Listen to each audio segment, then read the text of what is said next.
Welcome back to this special edition of InfoWars Nightly News. Special because we've got one of my favorite guests, always intriguing and thought-provoking, David Icke. He's out in Hawaii. He's speaking this Saturday, and he's got some interesting observations. He's being protested. Groups don't want him to speak. I also, just before we went on air here, brought up any TSA adventures he's had. He's going to discuss it all.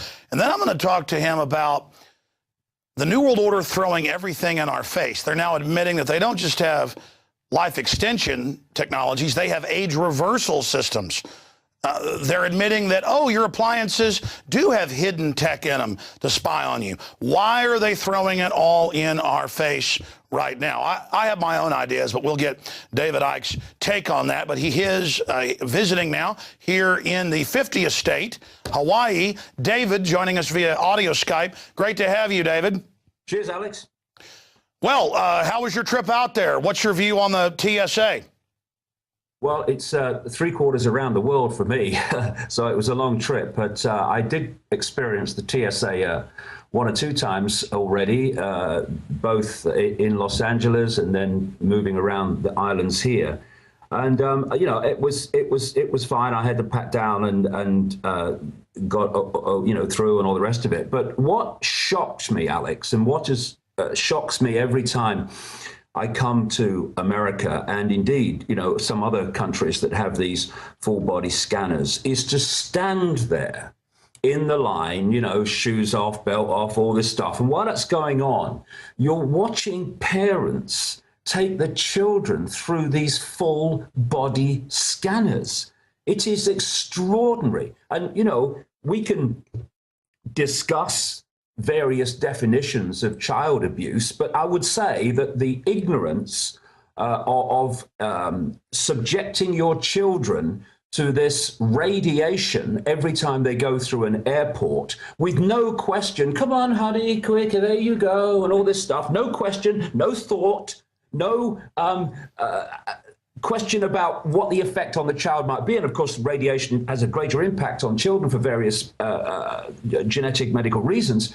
It's just extraordinary to me how asleep people can be. And, you know, people talk about ignorance being bliss. Well, ignorance is bliss, but only for a while, because ignorance always catches up with you. And you know, ignorance of this the impact of these radiation scanners is going to catch up with enormous numbers of people. The frequent flyers, which of course you have so many in America, they are picking this stuff up all the time, day after day after day. And the cumulative effect is going to be devastating. But how parents can just allow that to happen to their children is just absolutely extraordinary to me, beyond words. David, can you imagine 10 years ago if we would have told people they're going to put you in naked body scanners, shave a naked image of you, which they've been caught doing, lying, of course, and parents are going to let their children be separated from them, scared, and have men and women, in some cases, different sex even, literally going in the pants and taking babies' diapers off. I mean, it is beyond dark satire that somebody like Kurt Vonnegut or Robert Heinlein would write in their dystopic, you know, futuristic systems. And we see things like 1984, The Running Man. All of this is really being used as a template. And they've had top psychologists, you know, point out, as you know, that this groping universally, not just in the U.S., but in England and other areas now, is training children to have people touch them in a way that previously, you know, you say, you know, stranger danger, bad man, bad woman, don't touch me. This is literal pedophile training, and they know exactly what they're doing. And now the TSA is ending up out on the highways of America and just demanding that they get in our comfort zone. And now we've learned they're medicalizing police under federal grants to begin blood draws on highways. This is all about getting in our comfort zone. Yeah, I mean, you look at that, and then you look and you ask a similar question. A few months ago, say, you know, the start of 2011, would we have believed that elected governments in Italy and Greece would be by now replaced by technocrats, bankers who've never seen a ballot box in their life?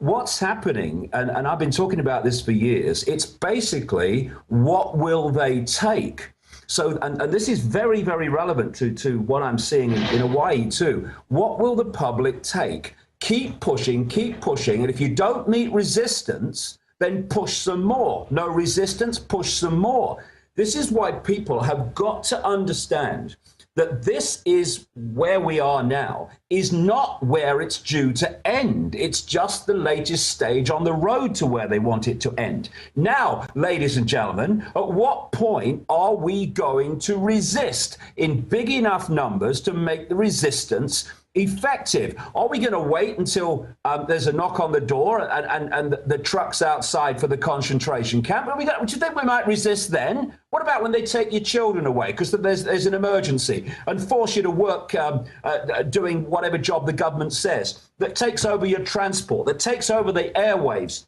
that takes over the energy supplies, that takes over your home? At what point are we going to say enough in enough numbers to be effective and make a difference? Because that's the question people have got to ask.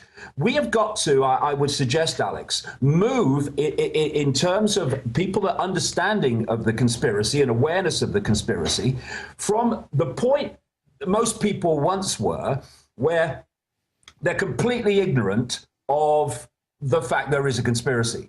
And then, thanks to a lot of work by a lot of dedicated people, that information has started circulating in very, very large amounts. And suddenly we've moved to another stage with a lot of people where they're now standing on the other side of the street, and now they're aware enough of the game to watch their own prison being built. So, oh, yes, I tell you what they're going to do next. Oh, I told you, I knew they'd do that. Now, we've moved from not knowing the prison is being built around us to seeing it being built around us, but it's still being built around us. So we need to cross the road and start engaging with it in large numbers, get organized. You're right.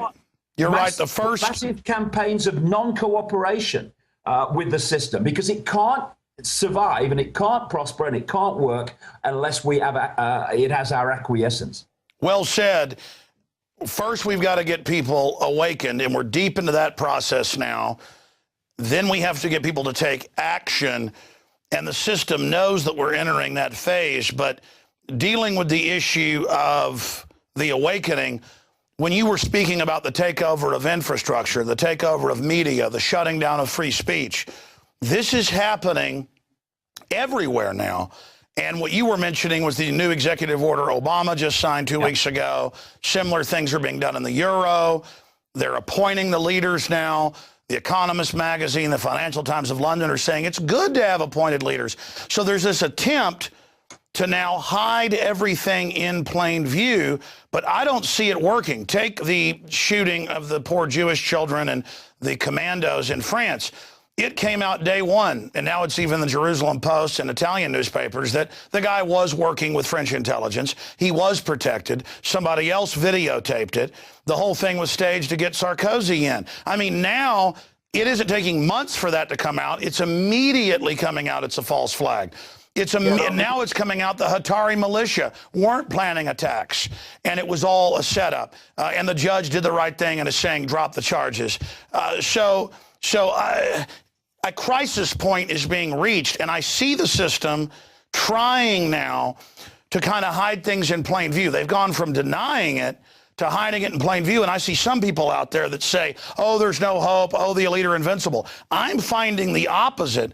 I'm finding that when we do get off our knees, as your last book was called, that all we have is power. All we do is win if we don't care about the ridicule. It's almost like a spiritual thing, that if you give into the ridicule when you're called a conspiracy theorist for questioning known liars, then somehow, that gives power to the other side. But when you know you're telling the truth and speak out against it and take action, it's having incredible things. I want to get into your experience in Hawaii. As you said before we went on air, you want to talk about this point of nowhere to run. But before we do that, why do you think Petraeus has come out and admitted what we've known for a decade, that all new appliances have tech, data over power line, listening, watching, Google watching, beyond 1984, cell phones, toasters, clock radios. They're now admitting life extension and life reversal that the elite have, that cloning for decades. Speak on those issues as we get into more. Why are they suddenly trying to hide it in plain view? Well, I think a number of reasons, and in a way they're almost always psychological, because this is a mind game. The few cannot control the many physically. They can do it. You can do it in small areas with tanks in the streets and soldiers at the door, but you can't do it to 7 billion people. There's not enough of you, even when you recruit your law enforcement from the target population, which there's so few of them, that's what they have to do. So it's a mind game. It's a psychological game. I think there's two things going on here. On one level, the more that they're telling us it's happening, the more people are getting used to it that aren't aware of the implications. And also, the more they're saying, see, we have all the power, we can do what we like, and on that level of psychology. But on another side to it, and I agree with what you've just said in relation to this, I've been saying for years that there's a race going on. There's no question that the world is waking up. No question. I mean, last year I did 45,000 miles in the air, 1.5 times around the world, country, continents, of many different and various kinds. This wake up is universal. It's planet-wide.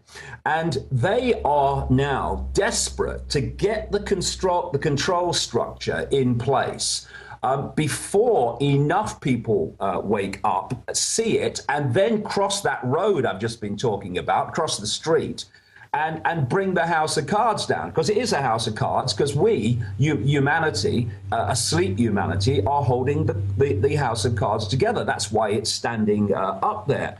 And so there's a race going on to get as much control, surveillance, external manipulation of our minds, which is what these smart meters and smart grids and all this other stuff is about, before the wake up is fatal to the control system. And so they're racing and racing and racing on. And what they're doing, because they're racing on so fast, is they can't hide it anymore. They're having to bring it in so fast. They can't be in any way subtle like they were before, and covert and hiding it. So we're seeing it. Not only that, the more that people awaken, the more they see it, what they wouldn't see before, what these people could have got away with like 10, 20 years ago, which would have been off the radar of the vast majority of humanity, is now on the radar. You know, shows like this and people who have been putting this information out for the last 20 years, what they're doing is they're bringing the subliminal to the conscious mind. And this is having a massive effect in people seeing things they couldn't see before. If you look at a subliminal advertisement, you won't see the subliminal messages and images in it overwhelmingly. And then when somebody points out where they are, every single time you see that advert forever, the first thing you see are the subliminal images and messages you couldn't see before. Why? Because the pointing them out has brought them from the subliminal below threshold to the conscious mind, and now there's no hiding place for them. And this is another reason why it's becoming more blatant, because it is more blatant, but it's becoming more blatant to the observer because we're now seeing what we couldn't see before. Where, if you like, our radar is picking it up as it wasn't before. People are awake. They're now more conscious. So it's not just that it's more blatant, it's that we are now more awake. Now, expanding on that, you probably haven't had a chance to see it yet. For months, everybody was bringing this up to me. They'd read the books. It's a bestseller up there now with Harry Potter. The Hunger Games. Well, I finally saw it, David, and it is 100% Agenda 21, directly out of the UN Biological Diversity Assessments, with a super high-tech elite of less than 1% in armored walled cities within controlled cities, monorail, exterminated 90% of the population, the rest of us living in feudal squalor, basically kept at a subsistence level, and this high-tech false reality that they're building, and gladiatorial games and human sacrifice of children. Now, you and I know, studying this, that's all the ancient cultures, that's what this dark force builds. But people say, well, it's good. It's exposing it because it's everything we've talked about to a T. But no, when the subconscious group sees it, it puts power over them by the system to be conditioned and acclimated, because when something's subliminal, it gives the system power. But when you're conscious, it gives you power. And so it's almost a race for them to get everybody acclimated as they roll this out. But I just wanted to get your take on the Hunger Games, or to ask if you've heard of it or what you think of that statement. No, I've not seen it. I've been traveling, but yes, absolutely.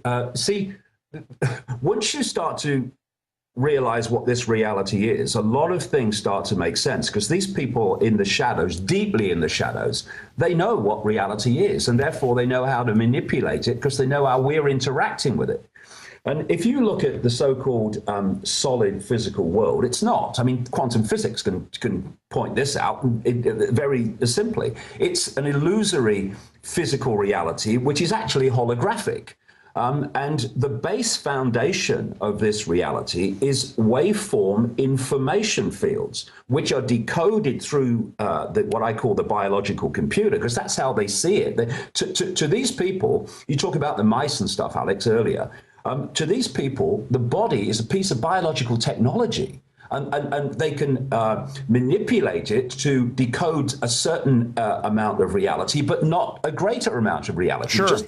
Just as in China, they firewall off the computer system, so Chinese people can't see a vast amount of the internet that the rest of us can see, well, up to now anyway. So you can do it with the biological computer, because the DNA, for instance, is now becoming established, is a receiver transmitter of information, and if you can squeeze the frequency on which it receives and transmits, you squeeze the reality that we are experiencing. And where I'm going with this is, so everything is an information field, a waveform information field, including the body. And there's a wonderful story that really encapsulates just how illusory this reality is and what I'm saying here. That's told in a book by a guy called Michael Talbot, many years ago now, called The Holographic Universe. And he told the story of how his father had a party and had a stage hypnotist come along to do party tricks. And he had this guy sitting down called Tom. And he said to the guy, when I bring you back to a waking state, you're not going to be able to see your daughter in the room. And so he brings then the daughter, stands her right in front of the father, so he's looking in her belly.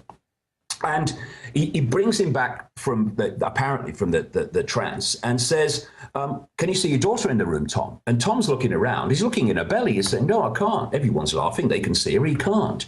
So the hypnotist then goes behind the daughter, puts his hand in the small of her back, and says to the father on the other side of her, I'm holding something, Tom. What am I holding? And to him, it was obvious. He said, well, you're holding a watch. He says, there's an inscription on the watch, Tom. What does it say? And he leaned forward, he read the inscription. His daughter's between him and the watch. Now, this is the reason. His daughter, like all of us, like everything in this reality, is a waveform information field. We decode it into a holographic physical reality, but actually it's a waveform information field.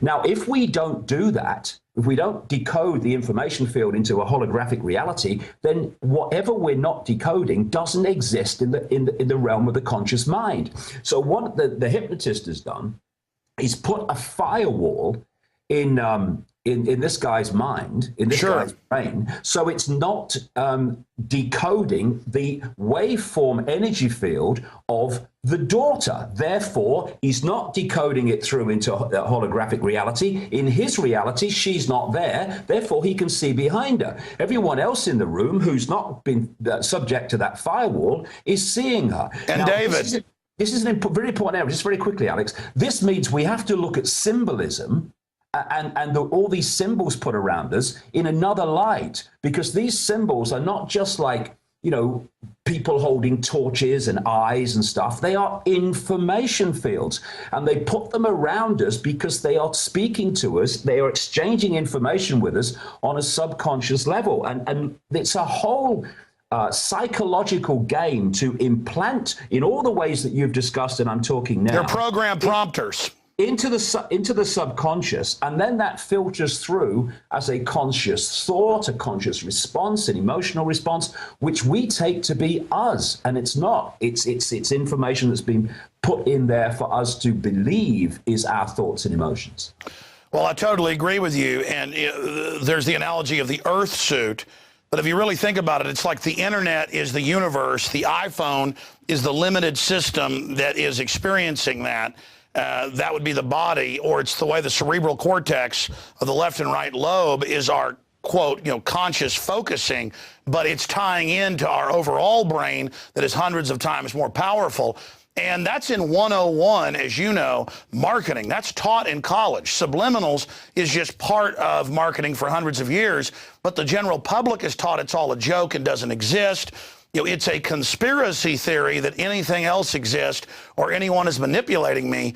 That is the hypnotist of the system telling people nothing exists outside of my voice. And we notice that good hypnotists, will first call 10 people up, ask them questions. They can tell off cues who is suggestible. They'll send back, 80% of the people they call up, but keep a couple of them.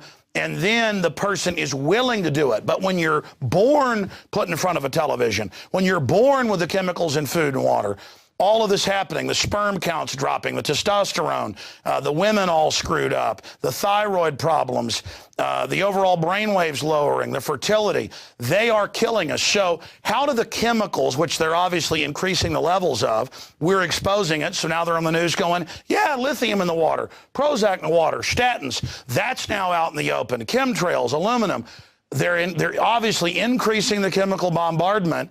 How how high will they turn it up? Will it work? It doesn't seem to be working. Well, what we're actually looking at, Alex, is a situation which refers back to what we were talking about earlier about the wake up. I've been talking now for 22 years about the fact that there is an energetic, let's call it, because it's true, information change going on in the waveform fabric of our reality.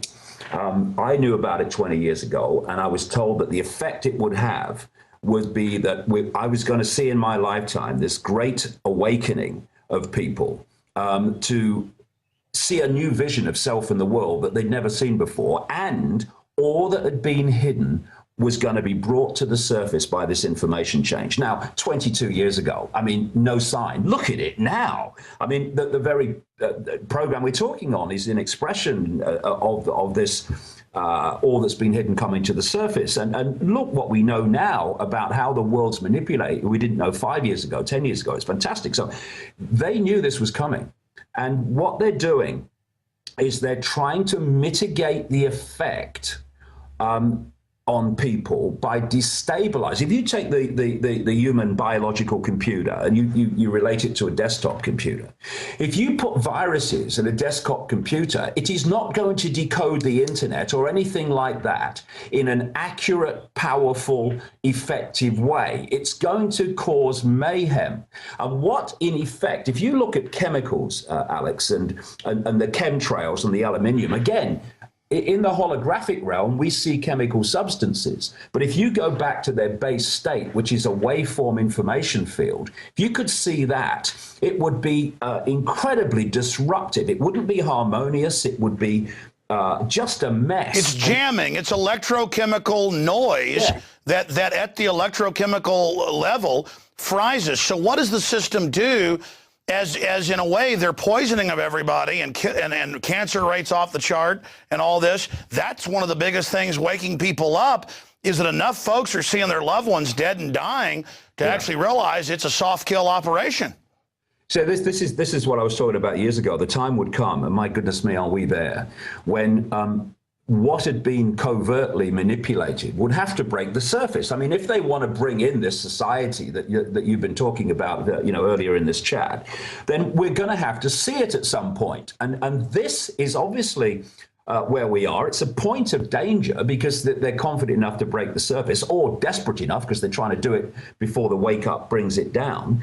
But it's also a wonderful opportunity, because one of the greatest forms of human control is actually denial. And you look at any area of society from New Age to the military, and you'll see lots and lots of people in complete denial of the obvious. Why?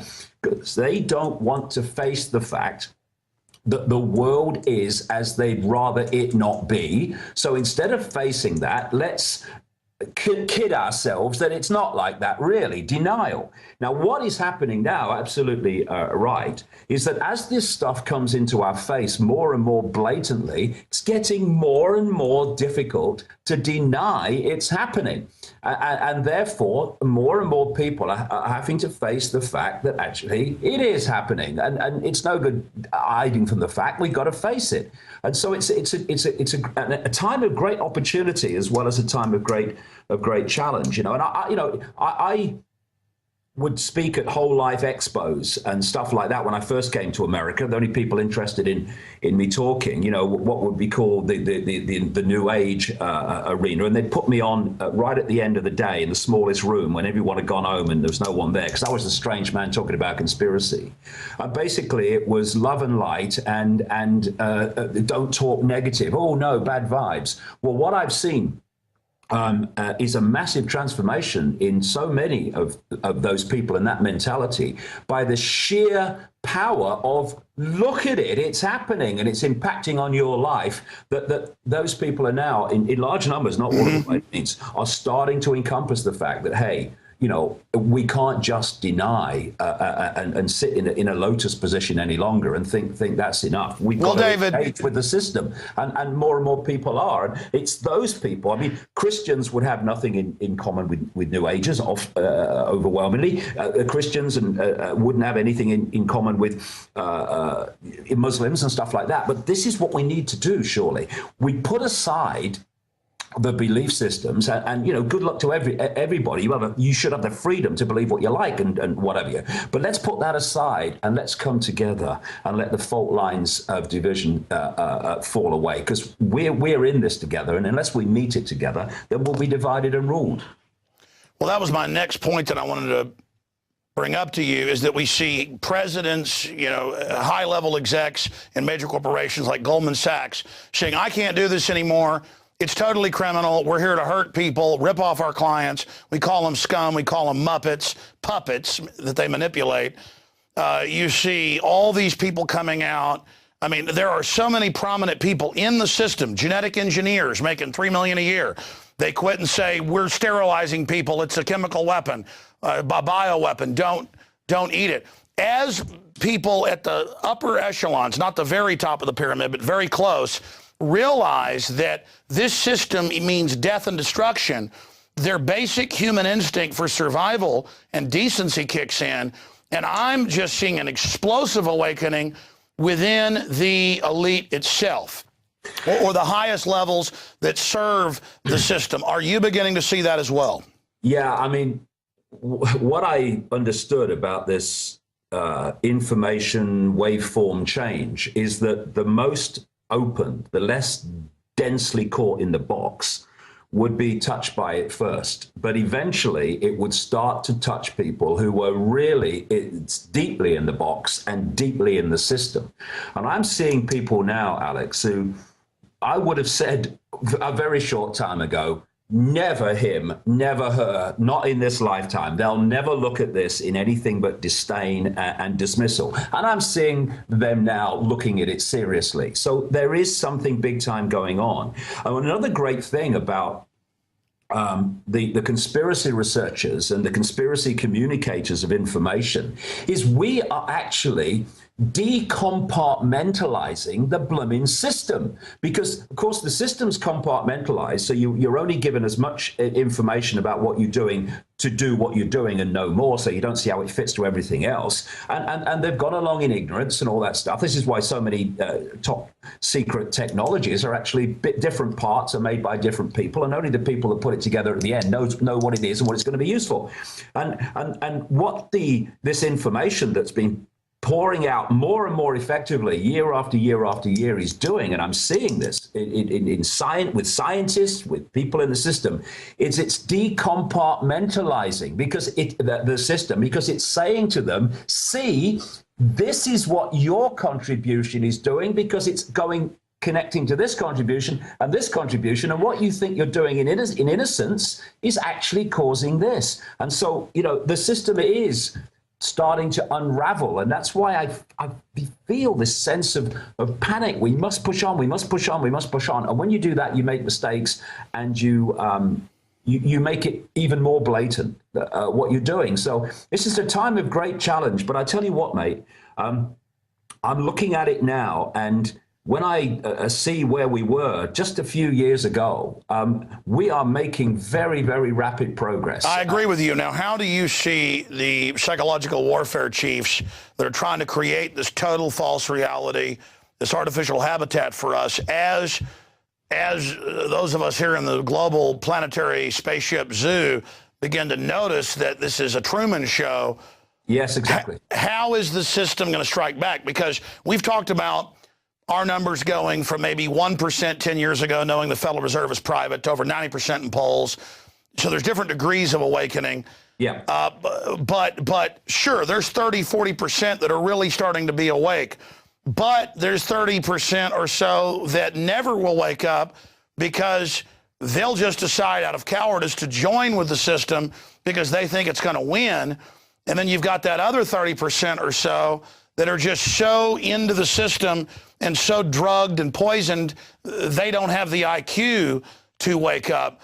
So how do you see those that are mercenaries are going to serve the evil to the end because they think it's, they worship at the altar of dark power? How are they going to try to blame us that are actually waking folks up for problems that are coming? Because more and more I'm hearing, you're going to destroy the stock market. You're going to cause problems by what you're doing. Just go along with it. Or I'm seeing people who denied world government was being set up. Now they've suddenly said, okay, world government's the answer, and okay, it's all real, but those of you that oppose it, you're the problem. I mean, because obviously what I'm trying to say is the system's got a lot of tricks up their sleeves. What do you see as their counter-strike option against us? Well, I mean, I think they'll try to demonize people communicating this information ever more effectively in any way they can. Desperate is the word that comes to mind. The key for those who are doing this is for it to go in one ear and out the other, because the more they're attackers, the more they seek to undermine us, the more they are aware of the effectiveness of what's going on in terms of exposing them. So it's a compliment in so many ways. And, they always, just interrupt, they always tried to ignore us at first. Now when they've got 15 shows on at any one time saying 9/11 truthers are crazy, everybody instinctively goes, wait a minute, if they're making this big a deal out of it, and this media has been caught lying millions of times, I mean, people when the system's out of bullets, and now when they attack you, it's a badge of courage, what do they do next? Exactly. Well, the thing is that I've had so many people come to my information in recent years because of all the attacks on me and things like the British media. They're thinking, well, what's this guy saying that's causing this? And so it's actually counterproductive in the end. Because the more they attack you, the more people say, well, he must be saying something right. I'm hearing that again and again. It's gone from years and years ago, yeah, he's a nutter, to, well, he must be saying something right to get all this abuse. And in a way, they are running out of bullets. And as long as we keep moving forward and refuse to bow to this nonsense that's thrown in our direction, then the more they'll run out of bullets. Because this is the point I want to make. We are consciousness having an experience through a biological computer called the body mind, which allows us to experience a certain range of frequencies that we call the physical world. Now, the stadium in which these people are running their control system is body mind, and it has a frequency range. Once you open your mind to consciousness, I mean, what Christians would call the soul, and many other different religions and beliefs call it different things, but the greater self, spirit, which near-death experiences are experiencing, where they leave the body and the reality is completely changed, and it's much more expansive, and everything becomes possible, and it's amazing the way they describe it. Once you do that, that power starts to come through the body mind computer. The control system can't deal with that, because it's not in its field of frequency to deal with it. It doesn't have the power to deal with it. When you look at the system, Alex, you look at the society and the way it's structured, it's systematically structured to do this, to pull our point of attention, i.e. our sense of perspective, who we are and what's happening in the world, into the five senses, into their stadium. This is what they're manipulating. And when we're in five sense reality alone, then we are playing away from home. And we can only perceive self and the world and world events through the five senses. Well, here's an example, David. They, as you know, for over 100 years, they've done scientific studies the world over that there is a sixth sense, stronger in some people than others, that you know, you're walking through your family ranch, you feel someone looking at you, you turn, you walk 200 yards, somebody's in a deer stand on a hill looking at you, you sense them. You're in a restaurant, you feel someone looking at you, you turn around, there they are. It's real. And in my life, whenever I've gone with my instinct, my gut, it's always right. When I try to go with the intellectual or whatever, you know, that's hit or miss. And bringing up the Hunger Games, you talk about the stadium. They have false stadiums that are so big, it's an artificial sun rising and setting. They've got floating UN craft with peacekeepers from the technological central government that plays the 12 zones off against each other. And it's all about how they're creating this false reality for people. And there they are throwing it in everyone's face. Tell folks what's happening, because you, before we went on air here, you said, be sure, Alex, you know, and bring up what's happening in Hawaii, because you were using it as an example of nowhere to run. People tried to keep you from speaking. Tell us what's happened there. Yeah, well, just very quickly, you know, what you just said there about the intellect and intuition, that's absolutely key to what I've been saying here, because the intellect operates within the body-mind biological computer. And therefore, because it's such a low level of awareness compared with consciousness, soul, whatever you want to call it, it has to work things out. Whereas, you know, you've just talked about it. When we have an intuitive feeling, it's a knowing. It's a knowing. You don't have to work it out or explain it. You just know. Why? Because that's coming from that which is beyond this manipulated reality, and that can take you through the maze in the world that's been created for us, that the intellect has got no chance of doing. And that's the way home, that for me. All I've done in the last 22 years is when I made a decision 22 years ago that if my head and my intuitive knowing were you know, at war with each other, I was going with my intuition, and that's all I've done ever since. And eventually the head and the intuition, the intellect and the heart come together, so the head starts to serve consciousness rather than be the governor of it. In terms of this intuitive knowing, by the way, this is what the system's terrified of. In their own writings, they say the only thing that could disrupt our plans is maverick people. And maverick people are those that come from intuitive knowing rather than programmed mind. But in terms of Hawaii, yes, Hawaii is such a stunningly beautiful place. And so many people who aren't born here have come to live, to escape the rat race, to escape the system, and to live an alternative lifestyle with organic food and you know, healthy lifestyles and all the yoga and all that stuff. But because this conspiracy does not have a location that it operates in, it wants to take the world over, there comes a point where you start to realize there is nowhere to escape to. Because if we don't turn round and face this and deal with it together, then we can escape for a while to some idyllic place or some archipelago or whatever. But eventually, there'll be a knock on the door. And what we're seeing here now is, first of all, there's the, you know, so many people, great, I love it. I have the organic food and the healthy lifestyle.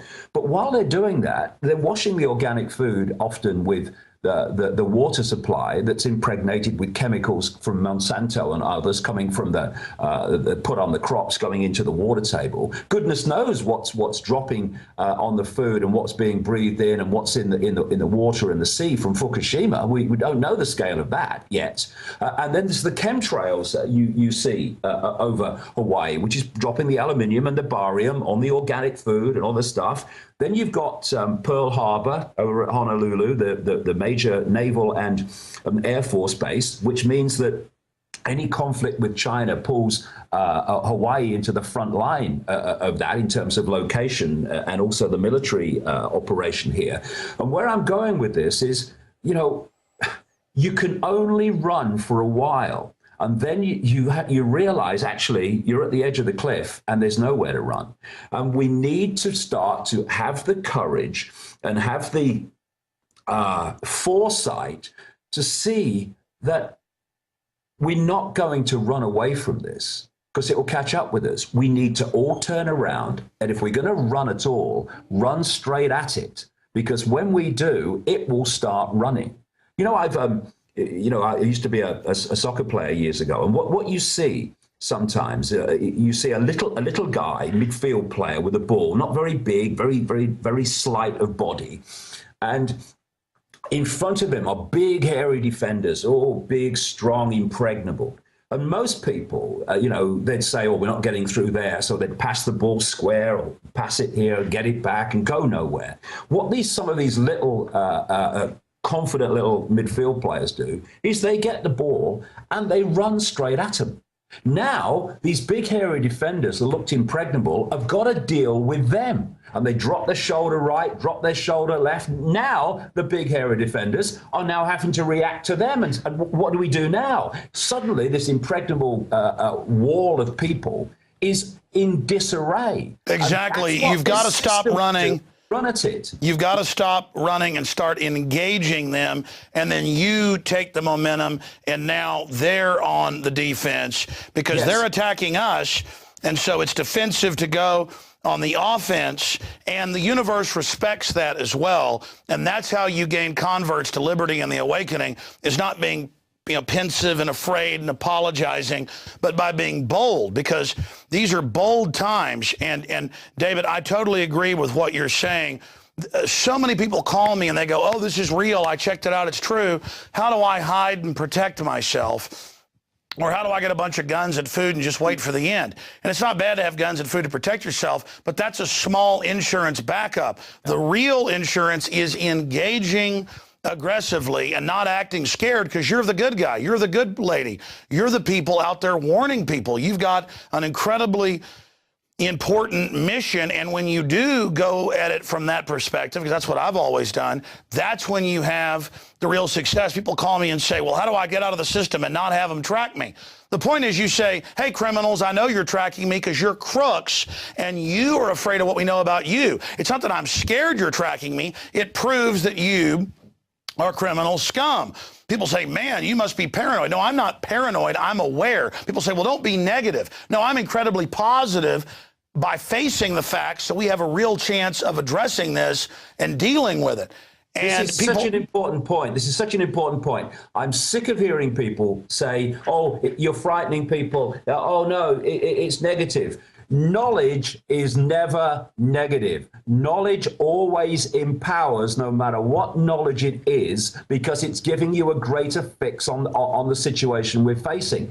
I tell you what's negative: ignorance. Ignorance is negative. That's how we got into this situation. And people who say, "Oh, it's negative," or get a grip of yourself, because if we are going to be frightened even of the information circulating, then we've got no chance at all. And the point you were making earlier, Alex, a few minutes ago about waiting for the end. Now, this is a point. Now, we can stockpile food and sit there waiting for the knock on the door, or we can start going at the system, and the knock on the door will never come because the system won't be there to do it. This is what we need to do. We've got to start running at them, running at the system, ceasing to cooperate with it, ceasing to be intimidated by it. And we'll be amazed The power that this system has over humanity.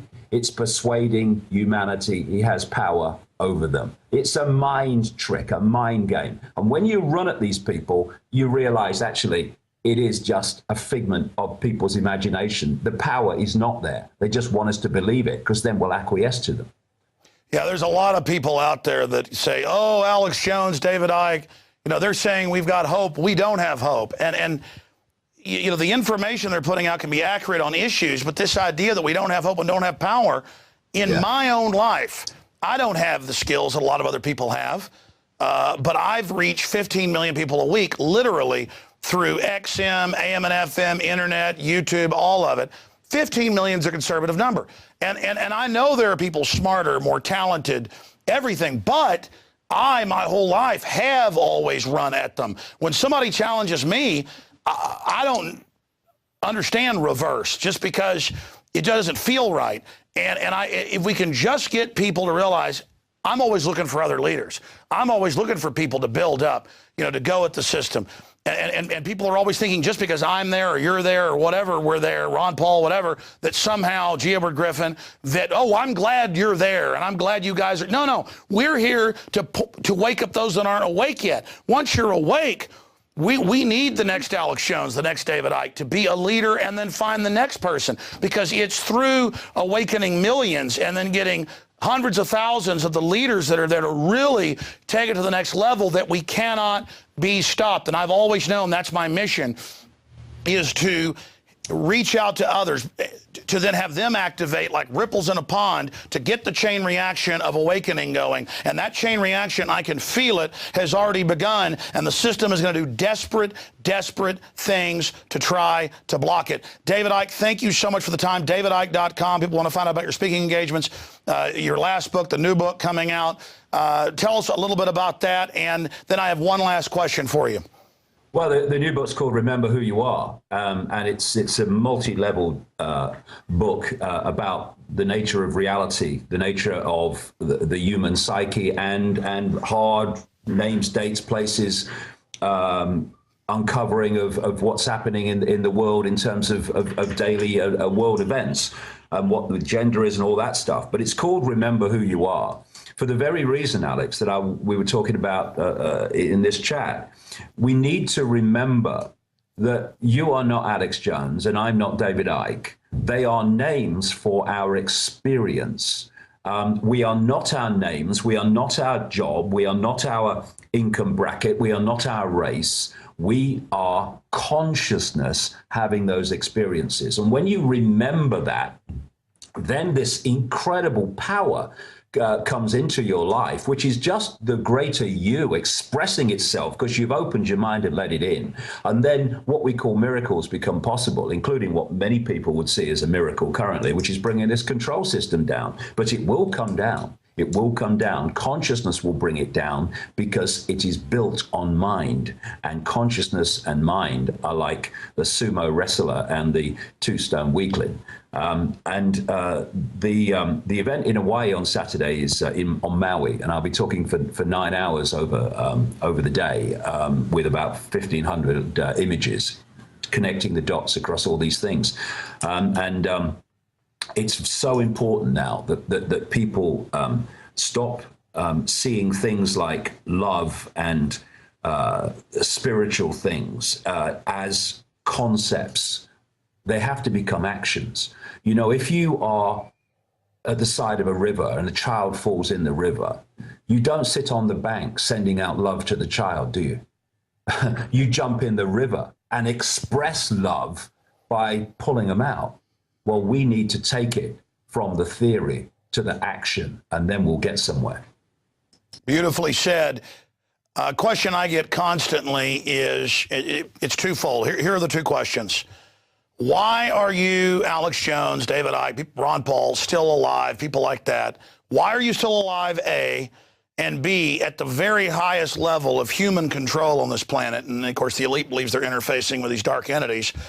And that's what all the religions say. But the point is, and when you say it, though, you're kooky and bad because you have a different angle on it, according to the mainstream media. Why are we still alive, A? And then B, at the human level, what is the highest secret society order? Who is the most evil person on earth? Well, on the second, I don't think we know, because they don't put themselves on public display. I mean, I think at the core of the core of the core, where I say they directly interact with these entities that are described in every ancient culture, and every religion has them: demons, archons, jinn, whatever you are. They don't put themselves on public display, but the House of Rothschild is absolutely right up there, and they are a major influence, and what they've done brilliantly through the 20th century to now is taken the in-your-face control. They've increased their control, but they have hidden it so that the Rothschilds are a kind of a faded force. They're not. They're right up there. And I love the thing, Alex, about are we still? Why are you still alive? I mean, what ultimate defeatism? People said to me over the years, if you were genuine, you'd be dead. All right, so the only genuine conspiracy researcher is a dead one, right? So we don't have the feeling that actually we can take the power to take the system on and be effective against the system, because we don't think the system is all bloody powerful. No, it is all powerful. Therefore, you would be dead. They wouldn't let you do this. Well, there are other forces at work as well. You know, we look out in this tiny frequency range we call visible light, which is barely bloody, existing. And we think that everything we see and the human form on Earth is the only one that exists, and it's the only reality. There are multiple infinite realities. Religions talk about them in their own way. And there are many levels of reality that are working to bring an end to what's happening in our reality, in our world, and they are protecting people who are willing to do what is necessary to expose all this and make a difference. They are protecting them, and therefore it is not as easy as, oh, he's saying something we don't like, bang bang. It's not, and you know, we got to get over this defeatism that only a dead researcher is a genuine researcher. See, he was telling you the truth. They've killed him now. I mean, where are we going with this? If that's what we believe and that's what we feel, well, put your hands out and let's get the chains on now, because it's over. Well, I was about to say, this is a cognitive dissonance, Cass Sunstein type idea that we can't win. Anybody who's successful is bad. You're just saying humanity is crap, when history shows us the opposite. And it's only, tyrants only flourish when good men and women do nothing. And what are people saying who are saying there's nobody good who's standing up? They're saying their crud as well. Because I always say, okay, let's just say I'm bad, which I'm not. I mean, I'm pure of heart. I'm not a perfect person, but I really do love people. I really do want to have a better world. I wanted our species to go to the stars. I'm a fan of man. I'm a fan of humanity. I believe in humanity. And then these people just say, oh, no, you couldn't be successful, without the New World Order. Okay, fine then. I'm bad. Don't use the fact that I'm bad as an excuse for you to not take action. You know you're supposedly good, and everybody else is a bad New World Order. Come on, stand up and take action. Instead of just spending all day attacking everybody else that's trying to do something. And then you find out, oh, they're the operatives. They're the cognitive dissidents. They're the COINTELPRO. And the good news is people have gotten wise to that. And I've seen all the attacks I've gone through, you've gone through, and others have gone through, has actually just become advertising for us. I mean, in a way, the enemy is stupid. I mean, I guess they're fighting an old game where people were in a trance state, but people are not in a trance state anymore. At least those that are awake aren't. And the folks that are still in a trance, I'm sorry, they're not even on the game board here. They're spectators. I mean, I'm in the arena, and I have come to wake some people up. The thing that people need to understand more than anything else is all this conspiracy, all this enslavement. It is not a bloody game. It's real. And if we don't focus on that and focus our lives on it, we're going to regret it for the rest of our lives. David, let me interrupt you just for a moment, and then I want you to continue on this line, because it's not that I'm mad at my detractors. again, they actually help us get the word out in a weird way. That's how the universe works. No weapon formed against us shall prosper. But I want them to develop to the next level, and I see them more as like hobbyists who think that if they spend all their time critiquing other people who are awake and involved, that somehow it's like a scalp, that if they've bashed David Icke or they've bashed Alex Jones or they've told us, that, oh, they're really an agent or they're scum, when obviously you're not an agent and I'm not an agent. If you have any discernment, you know that. The globalists hate what we're doing. That somehow it makes them big men and women. And it just makes me so sad for them. So it hurts me, but not in a way that they think it's hurting me. It's so pathetic. Briefly, your comment on that. Well, yes. I mean, there's some great information gets circulated on various forums, but so often they just become a vehicle for many people of hurling abuse in all directions. And, the word hobby, I think, is very significant because it is like a hobby. It is like an add-on to people's lives. And we're dealing with a situation where it has to become the focus of people's lives. If anyone's got children and grandchildren, and you say, oh, I just want to do the best for my children, well, this has got to be the focus of your life then, if that's your motivation. Not an add-on, oh, it is slightly interesting, and certainly not just winning points over. I see it all the time. See, I know more about this conspiracy than you do, as says bong bong postings, or whatever on a forum, and they're just playing at it. It's a playground at that level, and we need adults, not children, involved. And I just ask them, please look around you, look at what's happening, stop being a juvenile and start being an adult so you can actually make a difference, instead of it being just an add-on to your life and a bit of fun and a bit of a hobby. This is not a game. This is real. And if we don't treat it as such and focus on it as such and support each other as such, then we're going to regret it for a very long time. Exactly. I mean, pediatric cancer, some of them are up 10,000 percentage points. I go out in public, and there's kids with shaved heads with chemo injectors on their arms everywhere. I mean, they're murdering us. Yeah. And you know what? I'm here trying to wake people up, and I know a lot of them are operatives, but others are just screwed up people, and it's like sick. It's like, wow. Yeah.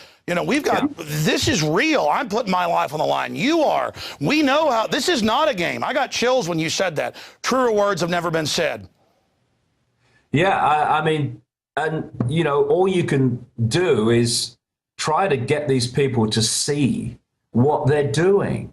They think they're so informed, a lot of them. See, I know more than you do. Well, how informed are you? Let me ask a question. Apart from making attacks on people on forums and stuff like that, what do you actually do to make a difference? Because if you really knew what was happening and what is planned, then your focus would be on making a difference, not lambasting someone and winning brownie points in some intellectual bloody nonsensical game that they play.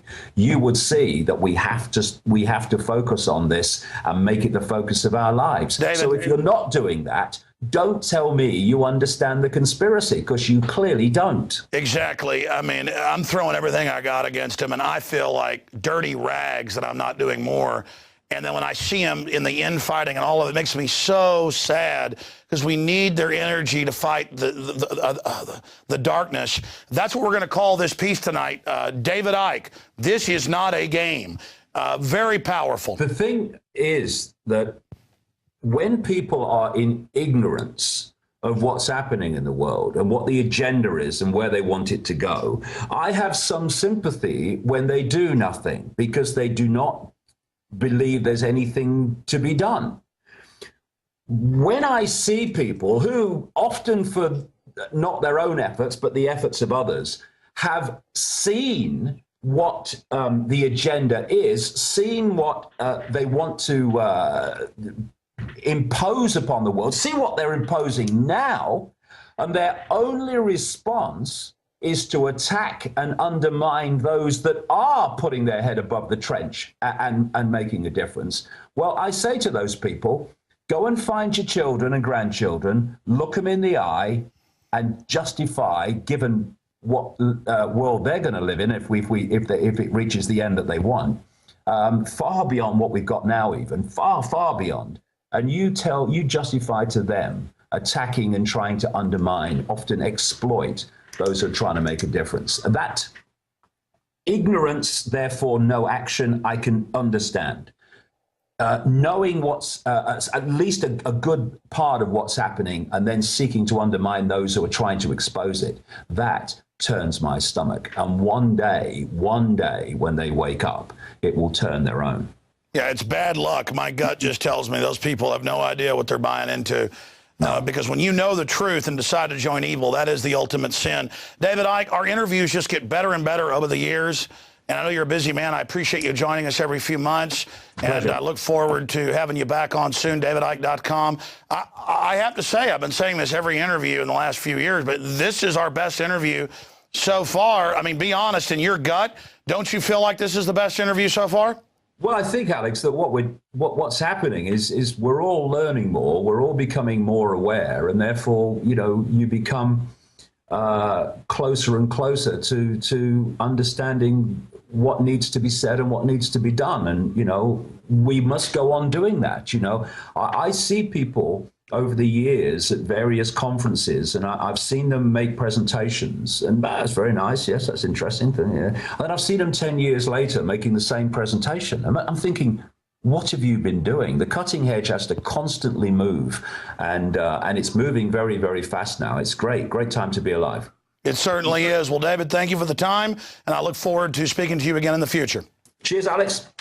All right, folks, there goes David Icke, almost an hour long, and just amazing. And you can say what you want about David Icke, but he gets people thinking, and he's doing a lot of good, and that's what we need. He is good at getting people outside the box.